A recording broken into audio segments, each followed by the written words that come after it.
welcome. It's the Man in the Middle show with Kevin and Joe. I am Kevin, and that is Joe. And in the previous episode, we talked a lot about choices. And ultimately, the big choice you make in life at this point and leading up to this point is the choice to lead.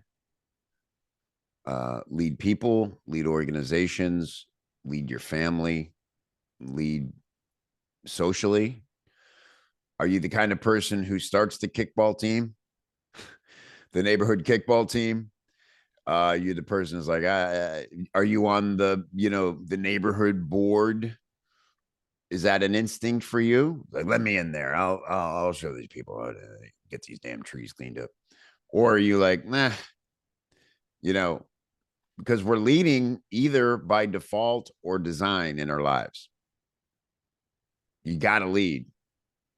You got to lead how your bills get paid. You got to lead all kinds of little things. So sort of like we talked about in the last episode about all these little decisions and choices add up to who we become and why we make bigger choices. And it's similar with leadership, Joe. And there's so many different ways to lead. You can lead by, I think of The Godfather and Tom, the consigliere. What a great leader, but clearly a great leader because he wasn't trying to be the Godfather. And that's why he could have trust he made the tough calls. That's probably the most significant role in any organization. And every organization has those power dynamics, those trust dynamics. Where do you fit into all that?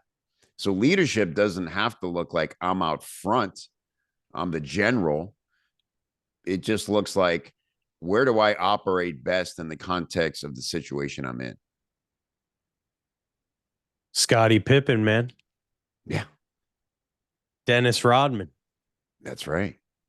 I don't know if you watched The Last Dance or not, but I freaking love that documentary. I can't wait. I haven't seen it yet, but I was there in Chicago for those championships. And that's exactly, it's a great, knowing their roles. Is that what the documentary is about? Them kind of like, yeah, well, it's, based around Michael Jordan, him talking about, he even said it on there, I wouldn't have been able to do everything that I did without Scotty. I needed Scotty there. So and I'm so glad that you positioned it that way in terms of like, you have to really be with it and really accept and lead the position that you're in. Again, I cut my chops, like you guys know, in the restaurant world, and I always call it like the island of misfit toys, from Rudolph the Red-Nosed Reindeer. It's like all of the political science and sociology degrees end up bartending, and it's like the degenerates, and there's no drug testing, and you're making cash every day. So it's just like this cauldron of constant dysfunction where you need to bring it all together in order to serve all of these people that are trying to come and escape reality to be able to enjoy their birthday or their anniversary or a first date or an engagement or, Nana's 75th and the whole family's there, or just a night out getting away from the kids, or you have a family. You're going to, so you have to create this experience with a bunch of degenerates, it's like, so that's where I had to cut my chops in order to learn how to lead people. And I was excited to have this conversation because of, last episode we talked about big decisions. And every single day when I was running the restaurant, I had to make the decision of whether or not I was going to hold people accountable or not. Yeah. Just like you were saying, someone comes up for you, they want an advance on their pay, and you have to tell them no. Right. Well, for someone like me that was raised by two codependents, that was super codependent himself, my whole life was driven on behaving the way that I thought you wanted me to behave. Mm. And as long as you thought as long as you liked me, then I was okay and the world was okay. Mm-hmm. Well, that's the opposite of leading. Right. So I had to, and during that time, I was going to therapy for my codependency and relationships. And then I had a day-to-day job where I was being able to practically apply the leadership principles I was reading in John Maxwell books and Dr. Miles Monroe and, Simon Sinek and all these guys and Covey. So I had the therapy, I had the books, and then I had a playground for me to be able to put these things into practice. And let me tell you, going against every fiber of your being to do the right thing over a long period of time is incredibly painful. Yeah. Because all I ever wanted to do was just to let people do what they wanted to do. Please people. Yeah. Facilitate. Yeah. And not only that, all I ever wanted them to do was to do what they needed to do. Mm-hmm. What they were supposed to do. And most of the time, none of those things line up. And I have to be the one to put those things in place and have those conversations and hold that mirror up to people and root yourself in principles and values to be able to drive the ship forward. And a lot of times that brings to the surface conversations and conflicts that are very uncomfortable.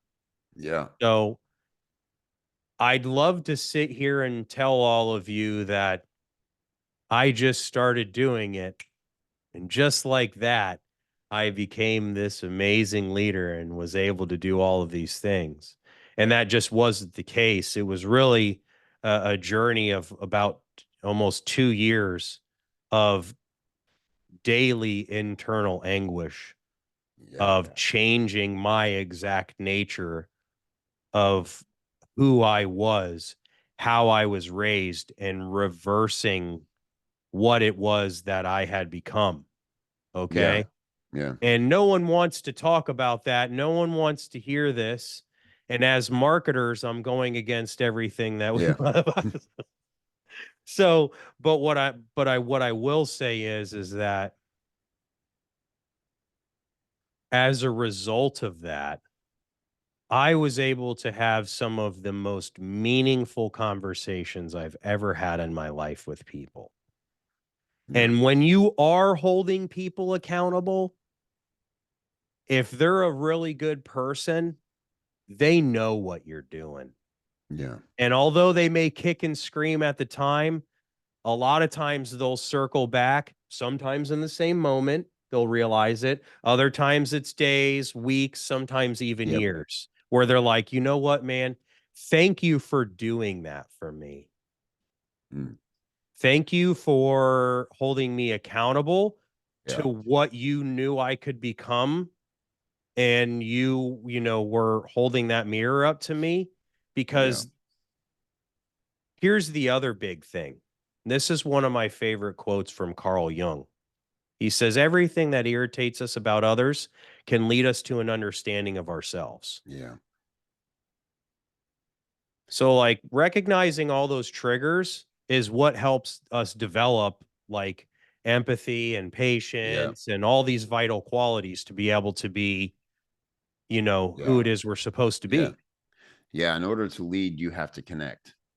Mm. And if you're not willing to look at yourself and try to recognize that other person's instincts in yourself in some way, could be completely different, manifested from totally different ways, but that's what empathy is: seeing other people's ways in yourself.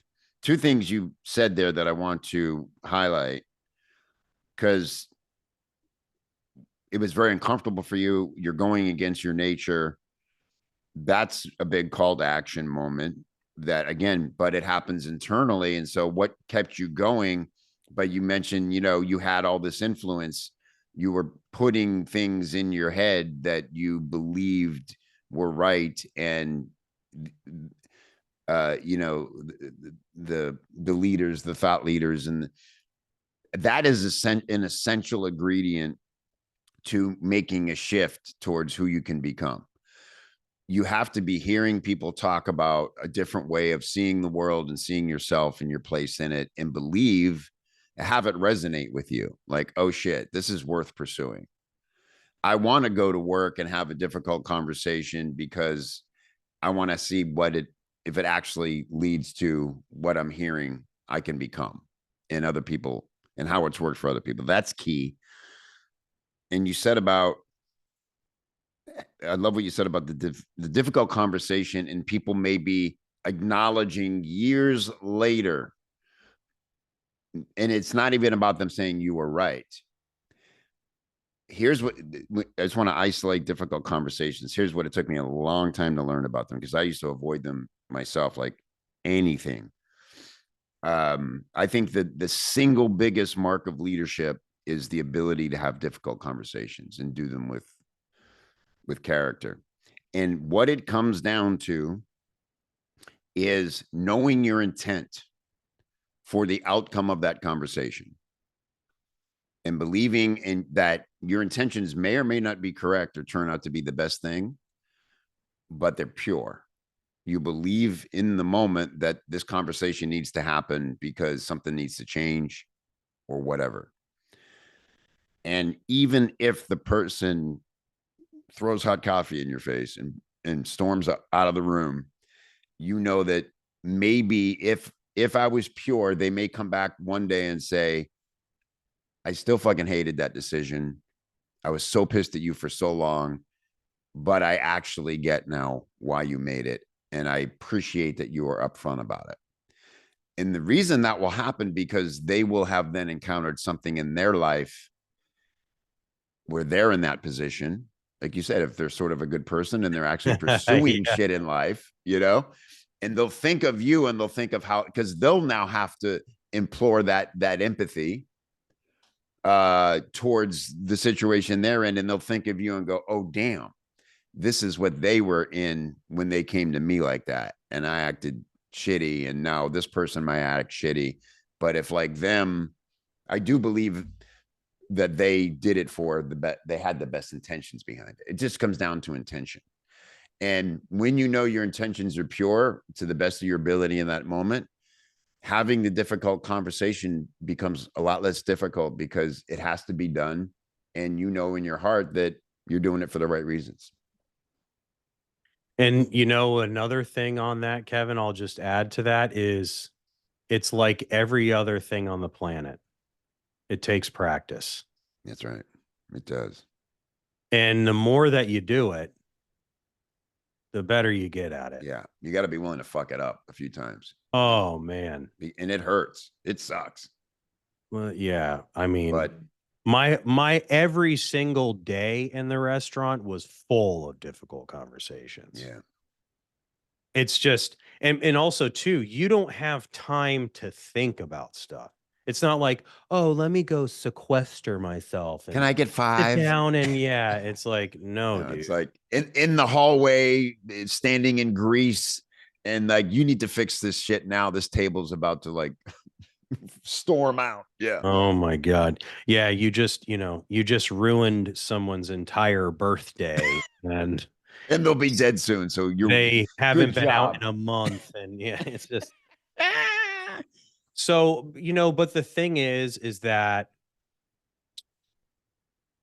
I think one of the things that I learned most, it goes back to that whole meaning thing. Yeah. It's not about comfort. It's not about ease. It's not about anything other than, is this a meaningful conversation or not?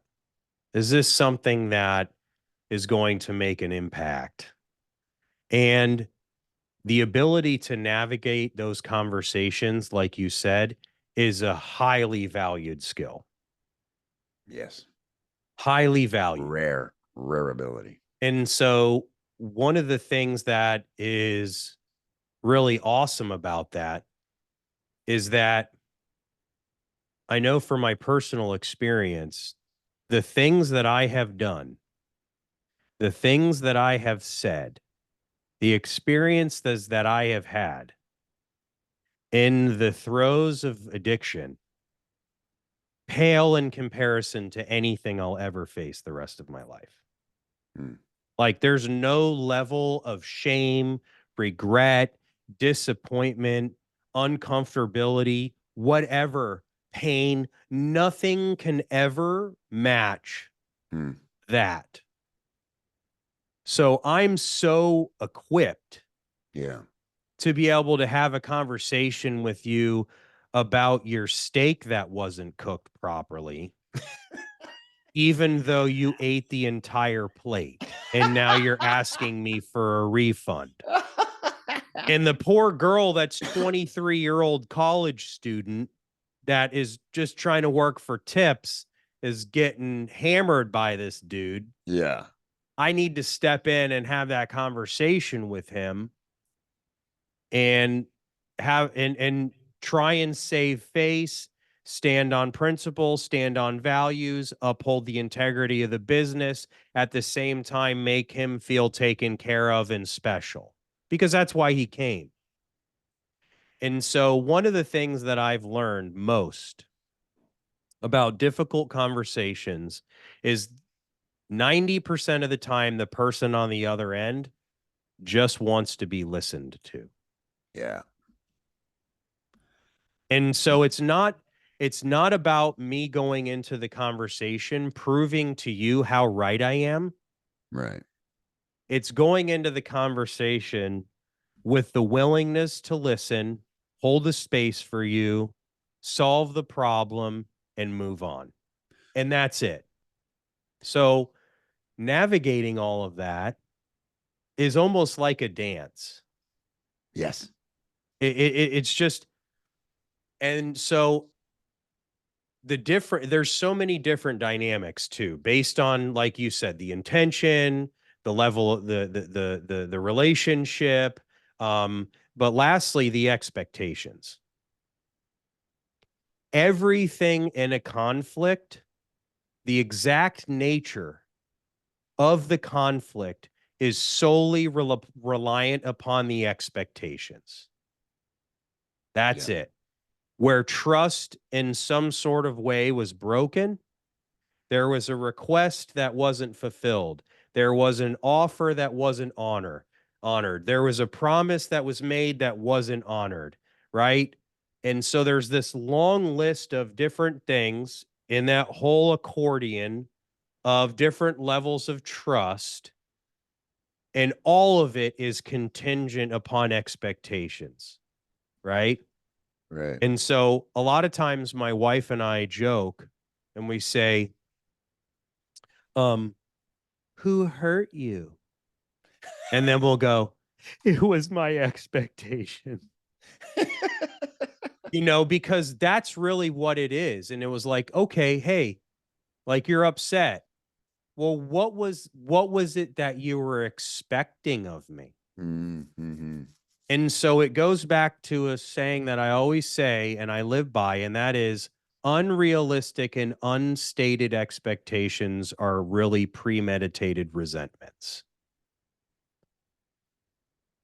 Right? It's like the person comes into the restaurant, or I'll use this as an example because this happens so often. The person comes into work to serve tables that night, and they have an expectation in their mind how much money they need to make. Mm-hmm. I got to pay my bill. I got to pay this thing. My car just went flat. I got this. I got books. I got tuition or whatever. I want to make this amount of money. And then time after time, they're let down table after table that's not tipping them enough. Mm-hmm. The whole reason that they're upset is not due to the tips. It's due to their expectation coming into that day of how they had a predetermined outcome of what it was like. And the reason that they're so upset is because it doesn't match that. Yeah, they came in with selfish goals. All of it is derived out of that. The whole reason why the dude's upset about his steak is because he came in and expected it to be a certain way. Yeah. And I said, and most of the time it's like, hey, man, I would just say that just openly. Man, you know what? You came in today, you've been out all week, working all week, and you came in with your family and you expected to sit down and everything to go perfectly for you. And for that, I'm sorry that it didn't. I said, I made your steak for you multiple times. It wasn't how it was. And we did the best that we possibly could. What else can I really do? Okay, great. If he's drinking, I'm buying him another drink because he's going to settle down. But then I have all of these other tools from going through those things time and time again to solve the problem. Is the context for that you can't give him a discount if you've made the steak several times? I can give it to him. If it's totally on us, yeah, I'm totally going to take care of it. I ask because that's another. I think the other thing going into difficult. What are the consequences of the conversation going one way or the other? Right. Yep. That's also something you have to navigate. Sometimes you have a situation, say, in a company, and the person you have to have a difficult conversation with is very ingrained in your company, and they can cause damage if the consequence of the conversation is negative. Yep.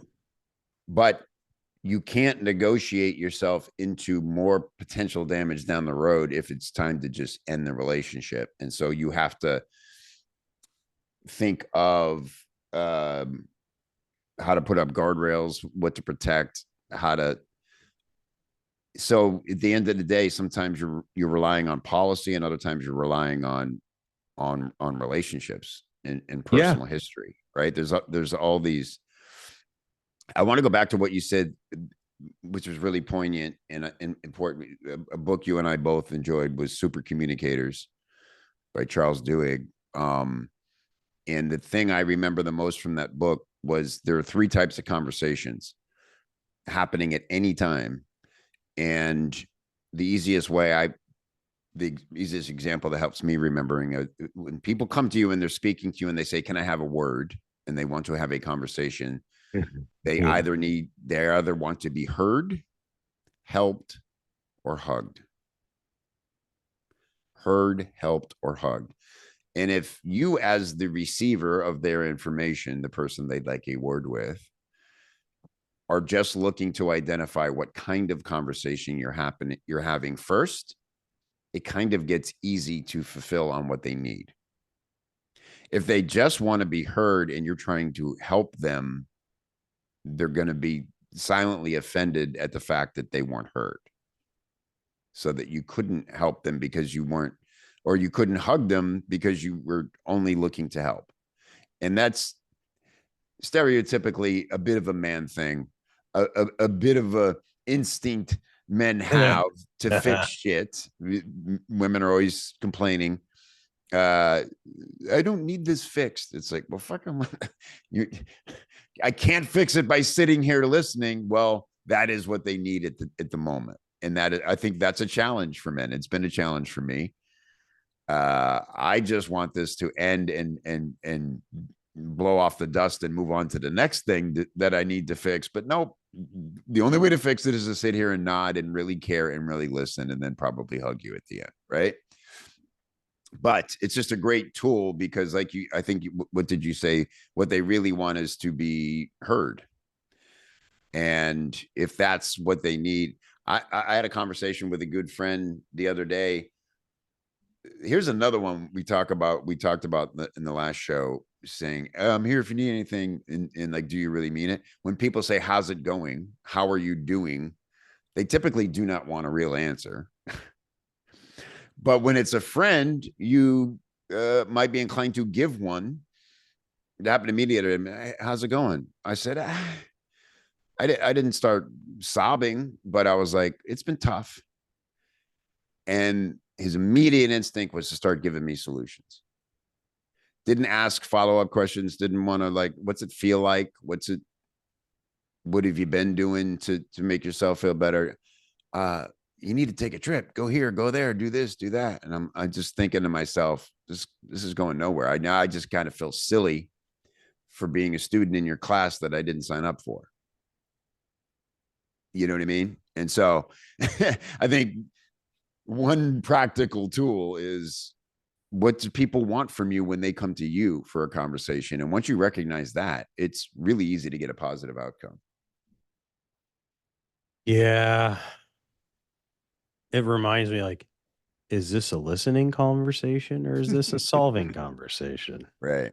God, I've stepped in so many piles of dog shit with that, you know? Yeah. Like, well, the other thing is too, is we always find what we're looking for, Hmm. you know, and it was one of those things where I know with teams, I make things specific to them. Yeah. It's not how's it going? Hey, how are you today? Hey, how'd that test go Thursday? Yeah. Hey, how was that trip last weekend with your family? Yeah. I start the conversation with something personal about them, uh, because then you engage into conversation of connection Right.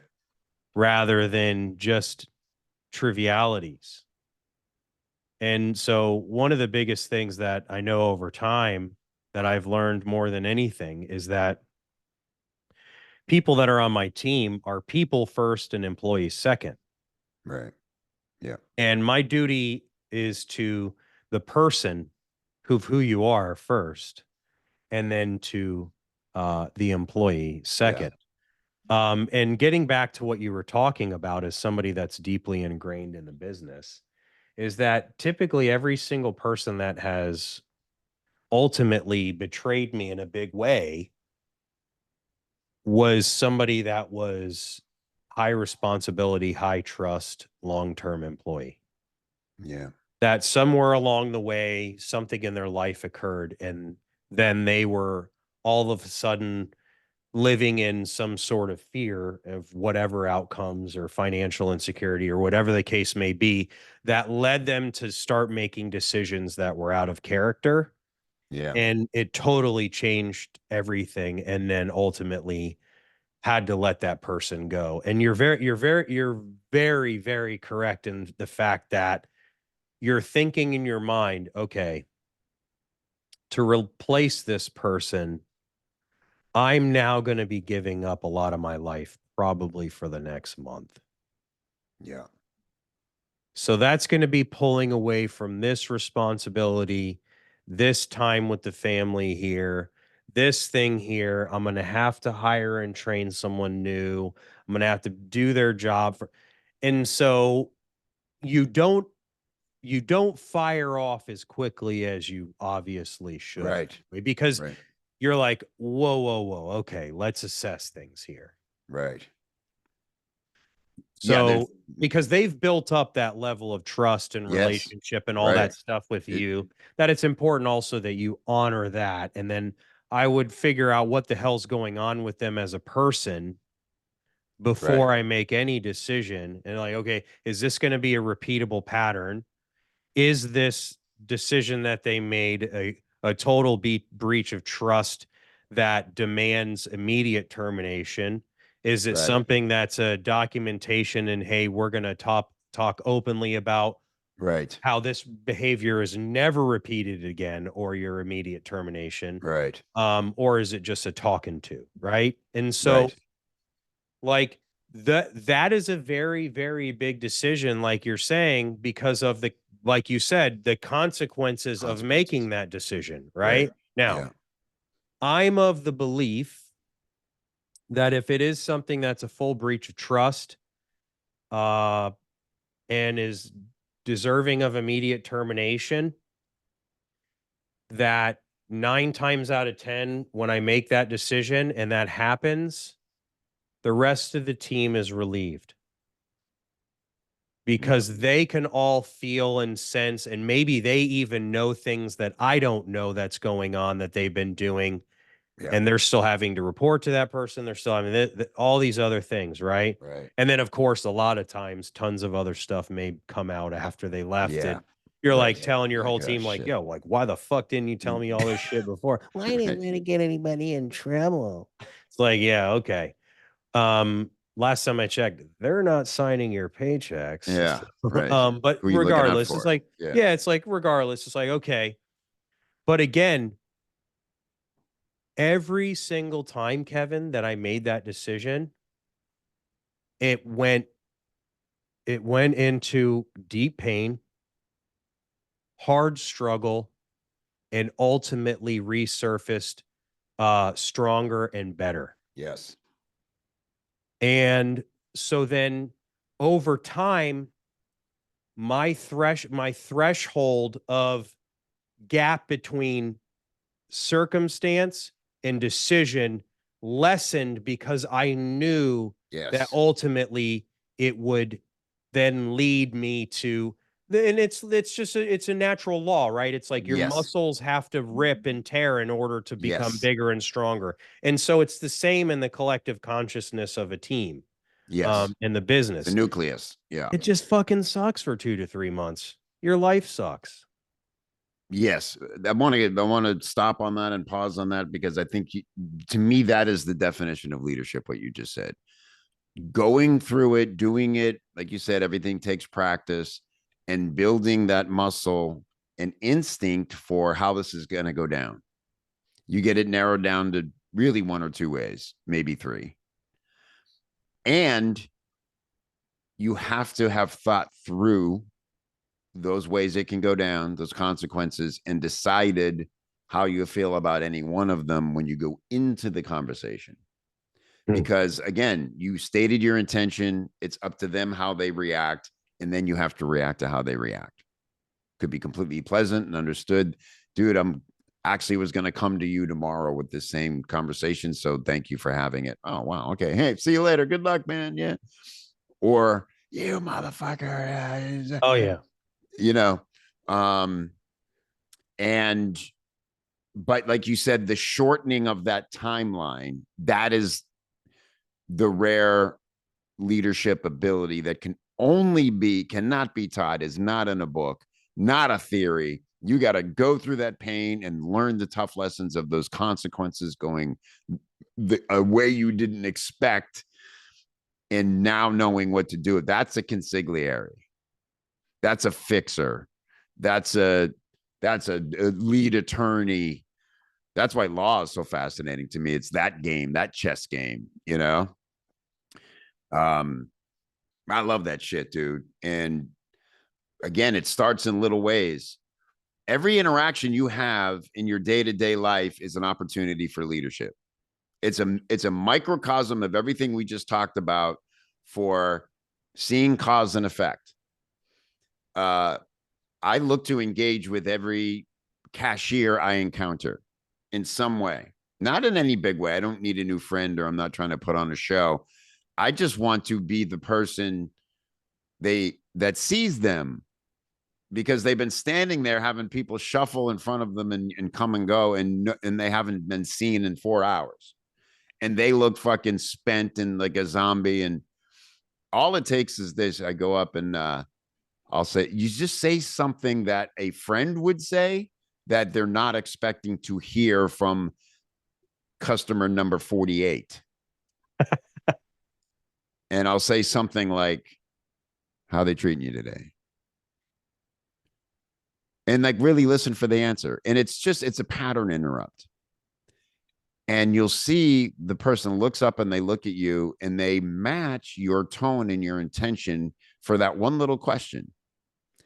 And what they reveal, this total stranger, will reveal a lot about them. They could start bitching. They could, or they could go, yeah, fine. It's good. You know, I'm just ready to get out there in the sunshine. It's a beautiful day. Yeah. All right. Rooting for you. Rooting for this last hour to go by quick. See you later. Have a good day. That's it. But how different is that than trying to not have any kind of interaction with that person, which is how most people go through fucking life. And why we have, self-checkout everywhere, and soon it'll be fucking robots. You program a robot, you connect with a person. That's the ultimate difference. You don't program people, as you were saying, Joe. You have to learn their instincts. You have to get in there and show them that they're seen. How'd that trip go? Yeah. Did you guys get to ski? Cool. Hey man, real quick, I want to talk to you about, you've been late like 4 times. I get you, man. And I know you moved and traffic sucks, but you're kind of a leader on the team. And man, if you could get here like 5 minutes early instead of 5 minutes late, it would help everybody. All right. Thanks, man. You said what you need to say, and you lifted them up and gave them ownership of their ability to fucking lead. You know, I really like you working here. That's one of my favorite lines. You know, I just really love that you work here, and I love having you here. And, you know, if you can't make it here on time, the most basic of basic tasks, that's not going to be in your future. And I really hate that. I hate that that would happen. Yeah, build with it, build, burn, build. Yeah, That's what that guy taught me. it's just like the sandwich, man. The sandwich. Yeah. Well, you know, the thing is that to your point, that's very, very powerful what you just said. About going through the checkout line and creating that little break in that person's day. Because that's you mentioned what, you know, how you see leadership and pinpointed, you know, kind of like, hey, this is what it is. And for me, what you just said is what it is. Because the central role of a leader is to create breaks in the current reality. So that way the person can see a new reality for themselves in the future with limitless possibilities that they were previously blind to without that break that you've created. So if I'm going throughout my day and I pattern interrupt the cashier, like you said, yeah, maybe it's not to that extent, but I did create that break of that drift that she's in of scan. Oh, another person on their fucking phone, scan, scan, scan. And then you're like, you look them in the eyes and you're like, hey, how's everyone treating you today? And they feel it. See, because that's the difference between leadership, is that leadership is something that you can feel. And so when I talk to people about leading teams and building businesses and all that stuff, a lot of times you don't even know the impact of what your leadership was until it's removed from the business. Yes. This heart is beating in my chest and I'm not consciously doing it. And leadership is the heart of a business. And it beats and everyone can feel it beat. And you don't know what that actually is until it's ripped out of its chest and removed from the business and everyone's scrambling, looking around. Holy shit, what has happened? And then everything begins to collapse. That's what leadership is. Okay. And either you're somebody that's on the path to do that or you're not. And I know for me, because again, it's about that presence, right? You showing up for that cashier is her feeling Kevin Rogers' presence in that moment. And it's saying, I'm showing up and I see you. And you now feel me. And so most of the time, I would be a betting man to say that most of the time people smile almost immediately. Oh, yeah. Because they're like, holy cow, someone's paying attention to me. And it's like, well, that didn't take too much off of my back. But see, you have to be walking around the world actually awake and conscious. And be intentional with shit like that, because everyone else is just basically walking around asleep and living in their own mind. It goes back to what we're saying about design and default. And and those little choices that lead to the ability to make bigger choices, all the ingredients are simmering all the time. That stew's cooking, and everything you put too little or too much into it makes it your stew. And you have to be conscious and intentional of every little thing. Yeah, and it's also about what we were talking about in the last episode in terms of understanding your gifts. Right. And what your offerings are. Right? And so like that discovery is wildly important. Because just like I was saying before about how when someone else disturbs me, it's my greatest teacher about myself for my terms of development. Well, if I'm not even awake enough or aware enough to even be asking myself those kinds of questions, right, then like that information is just going to be like, this fucking person is just pissing me off. yeah, Rather than like, why is this person pissing me off so bad? right, And then I even take it a step further and I say it to people that are talking to me about how much they fucking hate somebody or this person pisses yeah, them off. I'm like, okay, well, you hate this person so much. Then why are you giving them so much power over how you behave? right, You hate them so much, but they're irritating you so much. Well, right, why is that? Have you ever thought about that? yeah, And so again, that's that just that like reflection because that's the shit that I ask myself. And yeah, again, I'm not always the best at it in the moment.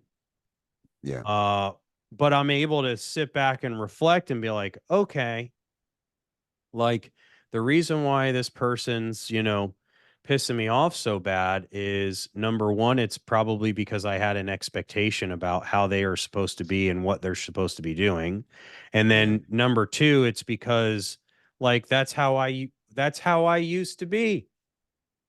And it yeah, irritates me to look at that and see yes, someone else behaving like that because I know how painful it is to be in yes, that space, right? And right, it's like, so then I'm stuck in this spot like, okay, well, this person's not asking for my help.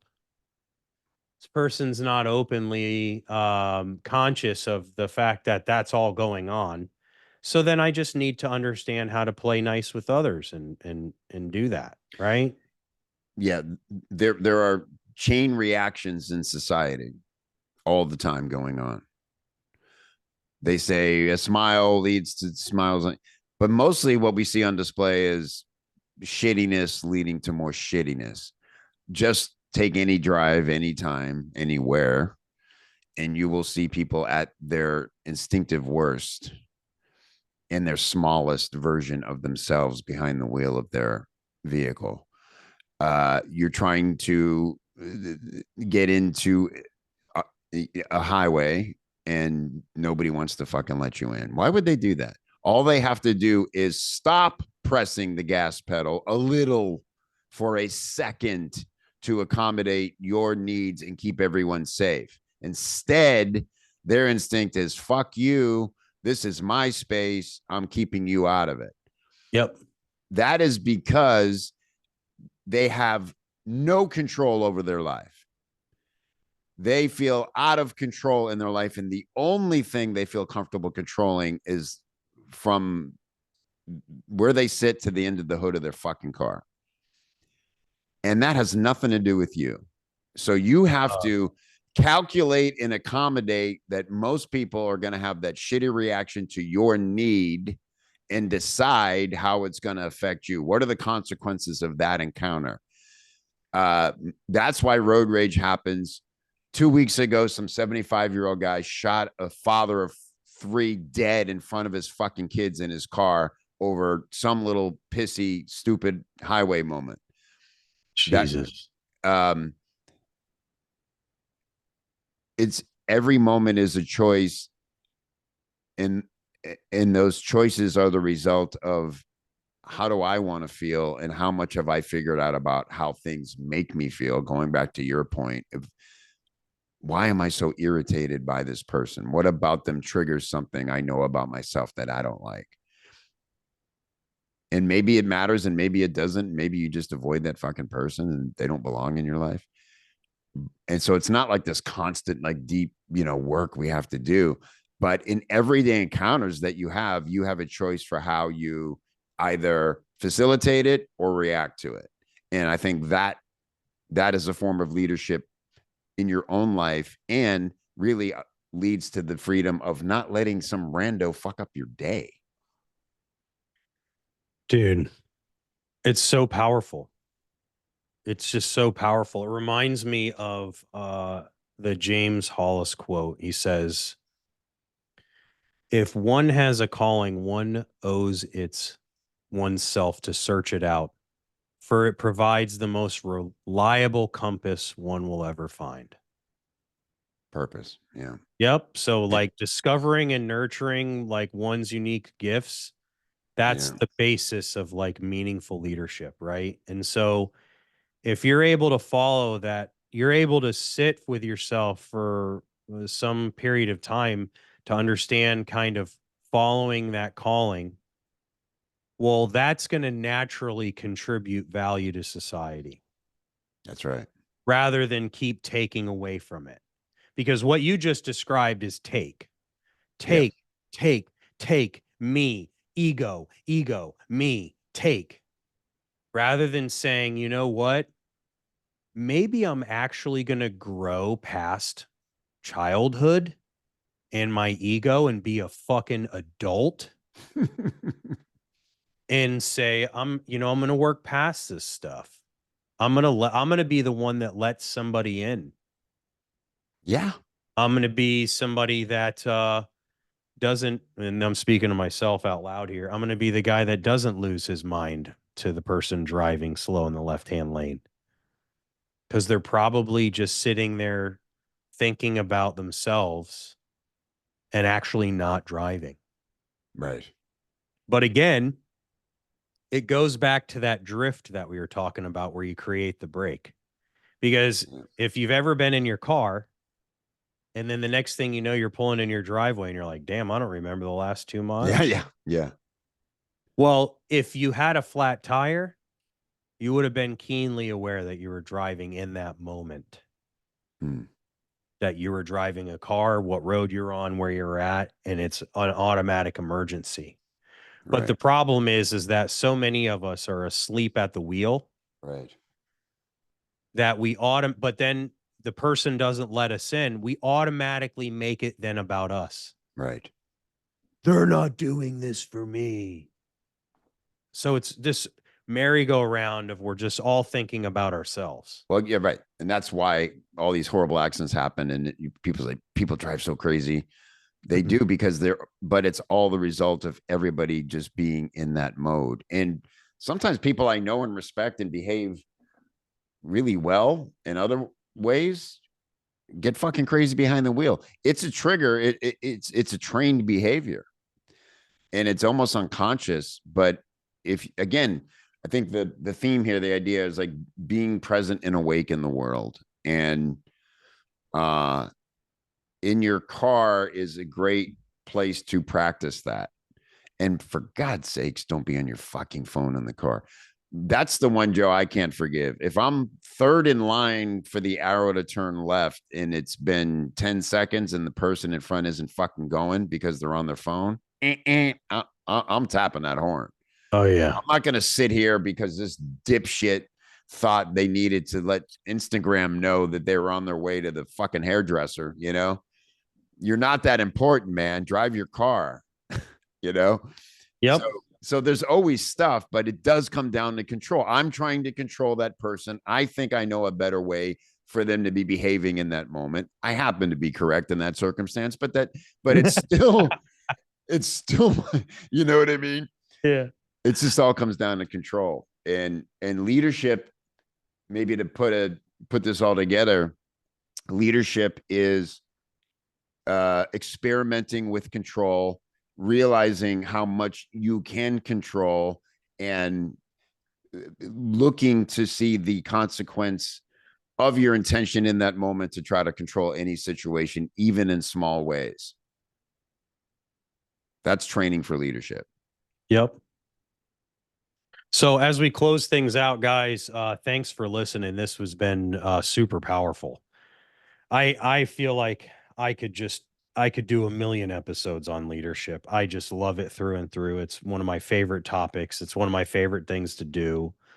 I love engaging in conversations with people around leadership and all that. But the one thing that I'll say to anyone that's listening is what the world desperately needs right now is more leaders. More than anything else. And the more of us that make the decision to leave that first adulthood behind, where we have built up the ego, like Hollis talks about, and then work diligently in the second adulthood to let go of all of those things that we've built up in that ego. That in itself is one of the biggest ways you can be a leader, because the transformative effects in all facets of your life, all relationships, anyone that you're around, you're embodying what it means to really be in this presence of expressing your own humanity. And that's why we're doing this show. That's why we're bringing the information and the conversation with you guys into it, so that we can continue putting the pressure on ourselves that then outwardly applies pressures to others. It's like, if you're holding a candle in a dark room, it illuminates, that one candle illuminates the whole room. That's what we're doing here. And that's what we hope more than anything with the newsletter, which make sure you subscribe to that. I'm going to have Kevin talk about it. Subscribe, listen to the podcast. We got the YouTube channel going. And please, please, please email us at info@maninthemiddleshow.com. Questions, concerns. You're totally wrong about this, Joe, and you should shut the fuck up. Whatever Whatever it is. That's right. Whatever it is, let's just get the conversation started. Yeah. And that's what this is more about. Like, what are we contributing to the community and to society? And Kevin, tell them about the freaking newsletter, man. The newsletter is fun, man, because it's, we're both writers, and I've made my living as a writer for a long time. And my favorite is these conversations because it flows and you don't know where it's going to go, and it leads to interesting places. Writing is similar, but it's a bit more intimate. You're kind of having this conversation with yourself and anticipating how it's, accepted and resonates with the reader. And so that's what I do with the newsletter. I'm just having these conversations through the written word with you. And in the and so you get it, search Man in the Middle. Joe, we haven't officially named it, and so I'm hesitant to give the exact, but if you look up Man in the Middle show newsletter, you'll find it, and it'll be in the show notes when this is released. And you can subscribe and just get emails when a new one goes out. One will go out every week. Also, the show, you can listen to the show. The kind of cool thing about Substack, if you're not familiar with the platform, is you can do video, audio, everything right in there. So it could be your one-stop place for all your Man in the Middle goodness. But we really would love for you to please subscribe on Apple and leave a review, because that's how we'll reach more people. That's the one thing you can do for us to help us out. We got nothing to sell you. We're here to build a community of all these men out there who want to be in this conversation with us. So thanks for signing up. And we absolutely want to hear from you, whatever it is. It's, Joe and I we're going to have these conversations anyway, but it's way more interesting when we're not in our own echo chamber. So please, reach out, info@maninthemiddleshow.com, and just tell us what's on your mind. Awesome. Good stuff, guys. Remember, lead yourself to lead others, and we'll see you next time. See you.